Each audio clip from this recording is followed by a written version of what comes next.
Hello good morning guys. आपका बहुत बहुत स्वागत है मेरे YouTube channel all in one पे। मेरा नाम हेमी है और वीडियो शुरू करने से पहले आपको मैं ये बताना चाहूँगा कि मेरे चैनल पे आपको डिफरेंट टॉपिक्स पे वीडियोस मिल सकती हैं, डिफरेंट इंफॉर्मेटिव टॉपिक्स पे, जैसे एजुकेशन, आपको करंट इवेंट्स पे, बायोग्राफीज पे और हिस्ट्री के ऊपर और वॉर्स के ऊपर डिफरेंट डिफरेंट वीडियोस देखने को मिल सकती हैं। तो ये था मेरे चैनल के बारे में थोड़ा सा इंट्रो, और आइए आज का वीडियो शुरू करते हैं। और आगे आने वाली स्लाइड में मैं आपको बताऊंगा कि हम किस टॉपिक पे बात करने वाले हैं। तो गाइज इस वीडियो में हम बात करेंगे एफएटीएफ के बारे में, और हम इस बारे में बात करेंगे कि अगर पाकिस्तान एफएटीएफ में ब्लैक लिस्ट हो जाता है तो उसके ऊपर क्या इम्प्लीकेशंस होंगे, और हम ये भी बात करेंगे कि एफएटीएफ क्या करती है, इसकी शुरुआत कहाँ से हुई और इसके टास्क क्या क्या हैं। तो आइए शुरू करते हैं। तो एफएटीएफ का जो गठन था, जो इसकी फॉर्मेशन थी, वो सन 1989 में हुई थी पेरिस में। और इसका जो मेन मोटिव था वो ये था कि इसके जरिए जितनी भी कंट्रीज की मेंबर्स हैं वो मनी लॉन्ड्रिंग रोकना चाहती थी। जब इसकी शुरुआत हुई थी तो इसमें 16 मेंबर्स थे, लेकिन साल 1991 में इसके जो मेंबर्स थे वो 16 से 28 हुए, और 2001 में इसके जो मेंबर्स थे वो इंक्रीज हो गए, 31 हो गए, और आज के दिन इनके जो टोटल मेंबर्स हैं साल 2020 में वो 39 है। तो नेक्स्ट स्लाइड में आप जो इनकी मेंबर कंट्रीज हैं आप उनके नाम देख सकते हैं। तो गाइस ये वो कंट्रीज हैं जो कि अब इनकी मेंबर्स हैं एफएटीएफ की, और अगर आप देखें तो इसमें इंडिया भी शामिल है, और आप देख सकते हैं कि हर एक कॉन्टिनेंट की कंट्रीज इसमें शामिल हैं। इनमें Asia, Africa, Europe, south America, सारे जो कंट्रीज हैं डिफरेंट कॉन्टिनेंट्स की, वो इस जो ग्रुप है वो इसमें शामिल है। तो जो एफएटीएफ है वो डिफरेंट ग्रुप्स में बटा हुआ है, जैसे वो 8 ग्रुप्स में बटा हुआ है, जैसे कि आप इस स्लाइड में देख सकते हैं। उन 8 ग्रुप के जो नाम है आप देख सकते हैं, और ये जितने भी ग्रुप हैं ये अपनी अपनी रिस्पेक्टिव रीजन्स में मनी लॉन्ड्रिंग और टेरर फाइनेंसिंग को चेक करते हैं।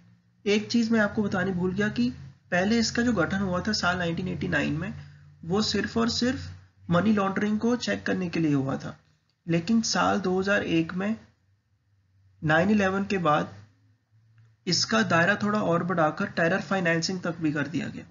तो ये वो 8 ग्रुप्स हैं जो कि मनी लॉन्ड्रिंग और टेरर फाइनेंसिंग को पूरी दुनिया में चेक करते हैं।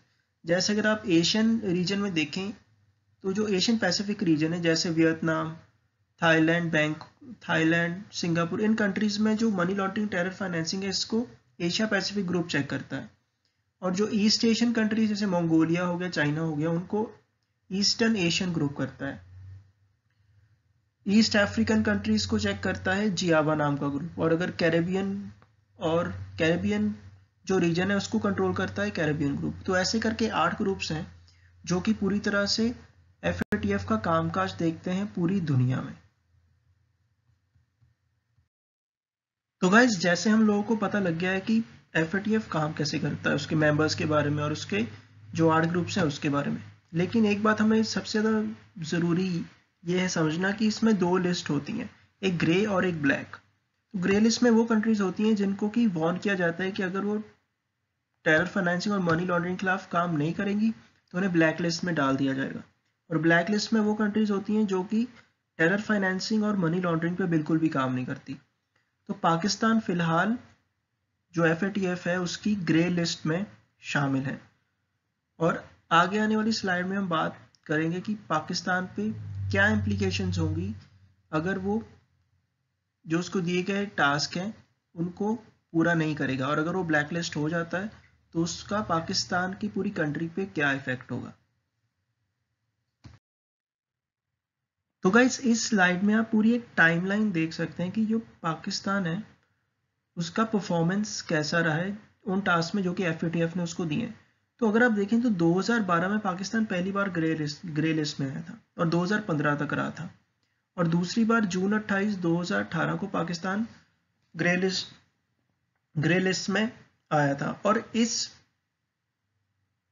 इस बार जब पाकिस्तान ग्रे लिस्ट में आया था तो जो FATF है उसने पाकिस्तान को 27 पॉइंट का एक एक्शन प्लान दिया था और ये कहा था कि अगर आप इन 27 पॉइंट के एक्शन प्लान को इम्प्लीमेंट करेंगे तो आपको ग्रे लिस्ट से भी बाहर निकाला जा सकता है। लेकिन अगस्त 9, 2018 को एशियन पैसिफिक ग्रुप ने अपनी एक टीम भेजी पाकिस्तान में 12 दिनों के लिए। और अगस्त 16, 2018 को एशियन पैसिफिक ग्रुप ने यह देखा कि जो पाकिस्तान को टास्क दिए गए थे पाकिस्तान ने उन पर काम नहीं किया है। और अक्टूबर 19, 2018 को जो प्रोग्रेस थी पाकिस्तान के FATF के पॉइंट्स पे या एक्शन प्लान पे वो अनसेटिस्फैक्टरी थी, मतलब कि वो सेटिस्फाइड नहीं थे। इसके जवाब में पाकिस्तान ने फरवरी 21, 2019 को जो जमात उद दावा नाम का टेररिस्ट ग्रुप है उसको बैन किया। जून 21, 2019 को FATF ने इस चीज को एक्नॉलेज किया कि पाकिस्तान कदम उठा रहा है टेरर फाइनेंसिंग को रोकने के लिए। अगस्त 21, 2019 को जो एशियन पैसिफिक ग्रुप की जो टीम थी उसने एक बार फिर रिव्यू किया और अपनी थर्ड इवैल्यूएशन रिपोर्ट दी एंटी मनी लॉन्ड्रिंग में पाकिस्तान की तरफ से। और अगस्त 23, 2019 को एशियन पैसिफिक ग्रुप ने पाकिस्तान को एनहांस्ड फॉलोअप में रखा। इसका मतलब ये होता है कि पाकिस्तान उन मुल्कों में होगा जो कि अगर वो टेरर फाइनेंसिंग और मनी लॉन्ड्रिंग पे काम नहीं करेगा तो उसको ब्लैक लिस्ट में डाल दिया जाएगा। अक्टूबर 18, 2019 को पाकिस्तान के ऊपर FATF ने यह डिसीजन लिया कि पाकिस्तान को हम ब्लैक लिस्ट नहीं करेंगे, हम उसको 2020 फरवरी तक ग्रे लिस्ट में ही रखेंगे। तो गाइस जो फरवरी 2020 में मीटिंग होनी थी वो हो नहीं पाई ड्यू टू कोविड और उस मीटिंग को 4 महीने आगे कर दिया गया और अब वो मीटिंग अक्टूबर 2020 में होगी। तो पाकिस्तान ब्लैक लिस्ट में जाएगा कि नहीं जाएगा इसका फैसला अक्टूबर 2020 की मीटिंग में होगा। और अगर पाकिस्तान ब्लैक लिस्ट हो जाता है तो उस पर क्या इम्पैक्ट होगा हम उसके बारे में बात करेंगे। ब्लैक लिस्ट ही नहीं, पाकिस्तान ग्रे लिस्ट में, इसके बारे में भी हम बात करेंगे कि ग्रे लिस्ट में होने के भी क्या पाकिस्तान पे इम्पैक्ट्स हो रहे हैं। तो जो सबसे पहला इम्पैक्ट है वो ये है कि पाकिस्तान में जो फॉरेन करेंसी का इनफ्लो है या जो ट्रांजैक्शंस होती हैं वो बहुत कम होंगी और इसकी वजह से पाकिस्तान का जो करंट अकाउंट डेफिसिट है वो बहुत ज़्यादा बढ़ जाएगा, जो कि अभी बढ़ रहा है क्योंकि पाकिस्तान ग्रे लिस्ट में। लेकिन अगर पाकिस्तान ब्लैक लिस्ट में आ जाएगा तो ये और बढ़ेगा। और जितनी भी बाहर की फाइनेंशियल इंस्टीट्यूशंस हैं वो पाकिस्तानी बैंक्स के साथ ट्रांजैक्शन करने के बारे में भी 2 बार सोचेंगी और इसका भी पाकिस्तान के ऊपर बहुत ज़्यादा इफेक्ट होगा। और तीसरी बात ये कि जो फाइनेंशियल सेक्टर है पाकिस्तान का, स्पेशली उनके बैंक्स, वो इससे बहुत ज़्यादा हिट होंगे क्योंकि पाकिस्तान की इकॉनमी पहले ही बहुत नीचे है और उनके बैंक्स पहले ही बहुत स्ट्रगल कर रहे हैं। और अगर उनको ब्लैकलिस्ट कर दिया जाता है तो पाकिस्तान की जो फाइनेंशियल सेक्टर्स हैं उनसे बहुत सारे जो उनके मेन प्लेयर्स हैं या जो फॉरेन प्लेयर्स हैं वो पुल बैक कर सकते हैं, जैसे सिटी बैंक हो गया, ड्यूश बैंक हो गया, ये पुल आउट करने के बारे में सोच सकते हैं। नेक्स्ट स्लाइड में हम इस टॉपिक के बारे में थोड़ा और ब्रॉडली बात करेंगे। तो गाइस यही नहीं, पाकिस्तान की जो पूरी एक इंडस्ट्री है वो पहले से ही बहुत ज़्यादा स्ट्रगल कर रही है और अगर पाकिस्तान ब्लैक लिस्ट हो जाएगा तो फिच रेटिंग्स और S&P में भी पाकिस्तान बहुत नीचे चला जाएगा। पाकिस्तान पहले ही बहुत नीचे है लेकिन अगर ब्लैक लिस्ट हो जाता है तो वो उन रेटिंग्स में और भी नीचे चला जाएगा। फिच रेटिंग्स या S&P रेटिंग्स का ये मतलब होता है, ये वो रेटिंग्स होती हैं जो कि आपको ग्रेड्स देती हैं आपकी इंडस्ट्रियल एनवायरनमेंट के हिसाब से। अगर आपके यहाँ पे इंडस्ट्रियल एनवायरनमेंट अच्छा है, आपकी इंडस्ट्रीज ग्रो कर रही हैं तो आपकी रेटिंग्स उतनी ज़्यादा ऊपर होती हैं, अगर नहीं है तो आपकी जो रेटिंग्स है वो उतनी ज़्यादा ही नीचे होंगी। तो रेटिंग्स में पाकिस्तान की जो परफॉर्मेंस है वो नीचे जा सकती है और अगर आपकी रेटिंग्स नीचे जाती हैं तो इसका सीधा सीधा असर आपकी जो फॉरेन इन्वेस्टमेंट होता है उस पर होता है। अगर आपकी रेटिंग्स नीचे हैं तो बहुत ग्रेम चांसेस है कि जो फॉरेन इन्वेस्टर्स होंगे वो आपकी कंट्रीज में इन्वेस्ट करेंगे और आपकी कंट्री को आगे बढ़ाएंगे, बहुत ज़्यादा कम चांसेस होते हैं। और यही नहीं, जो सबसे बड़ी लैंडिंग ऑर्गेनाइजेशन है जो कि कंट्रीज को लोन देती हैं, जैसे इंटरनेशनल मॉनेटरी फंड और एशियन डेवलपमेंट बैंक। ये भी आपको जो पैसा होता है जो कि वो आपको लोन में देती हैं, वो भी आपको देने से पहले वो सोचती हैं और मोस्ट प्रोबेबली वो आपको पैसा नहीं देती। और इसका रीज़न ये होता है कि ऐसी कंट्रीज को कोई लोन देना पसंद नहीं करता जो कि ब्लैक लिस्टेड है या जो ग्रे लिस्टेड है।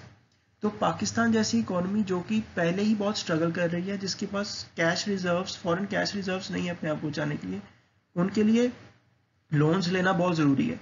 और अगर पाकिस्तान को लोन्स इस टाइम पे नहीं मिलेंगे तो पाकिस्तान की जो इकोनॉमी है वो पूरी तरह से नीचे चली जाएगी और पाकिस्तान की इकोनॉमी बहुत ज़्यादा स्ट्रगल करेगी, क्योंकि जो उनका पाकिस्तानी रुपये है वो पहले से ही बहुत नीचे है। और जो पाकिस्तानी प्राइम मिनिस्टर है, उनके रिसेंट इंटरव्यू में उन्होंने यही कहा कि अगर पाकिस्तान ब्लैक लिस्ट हो गया तो उनका जो रुपया है वो बहुत ज़्यादा नीचे गिरेगा। वो पहले आई थिंक 150 या 160 पे है और ये और नीचे गिर सकता है, जो कि पाकिस्तान की इकोनॉमी के लिए अच्छा नहीं है। इससे इन्फ्लेशन रेट्स बढ़ेगा और पाकिस्तान के लिए आने वाले जो दिन होंगे वो बहुत ज़्यादा टफ होंगे सर्वाइव करना, क्योंकि पाकिस्तान ने IMF से पहले ही बहुत ज़्यादा कर्जा ले लिया है। और जब आप IMF से कर्जा ले लेते हो तो IMF आपको कुछ कंडीशंस देता है जिसके तहत आपको लोन मिलता है, जैसे आपको टैक्सेस बढ़ाने पड़ते हैं और और चीज़ों के भी दाम बढ़ाने पड़ते हैं। तो पाकिस्तान वो जो मेजर्स है उनको फॉलो आई थिंक कर रहा है और उसमें ही पाकिस्तान के लिए बहुत मुश्किलात आ रही हैं। और अगर पाकिस्तान को जो फॉरेन लैंडिंग है वो आनी बंद हो गई और पाकिस्तानी रुपये गिर गया तो फिर पाकिस्तान की इकोनॉमी जो कि स्ट्रगल कर रही है वो कुछ ही दिनों में या महीनों में पूरी तरह से चरमरा सकती है। तो गाइस, ये था मेरा वीडियो आज का कि पाकिस्तान के ऊपर क्या इम्पैक्ट्स होंगे अगर उनको ब्लैकलिस्ट कर दिया जाएगा, और अगर आने वाले टाइम पे पाकिस्तान ने अगर नई स्टेप्स लिए अपने आप बचाने के लिए तो उन पे और उनकी इकोनॉमी पे क्या इफेक्ट होगा। तो गाइस, आज के लिए बस इतना ही। और अगर आपको मेरा वीडियो पसंद आए तो प्लीज़ लाइक, शेयर और सब्सक्राइब कीजिए। मुझे और मोटिवेशन मिलेगा कि अगर मेरे सब्सक्राइबर बढ़ेंगे अच्छा वीडियोस बनाने का। Thank you very much.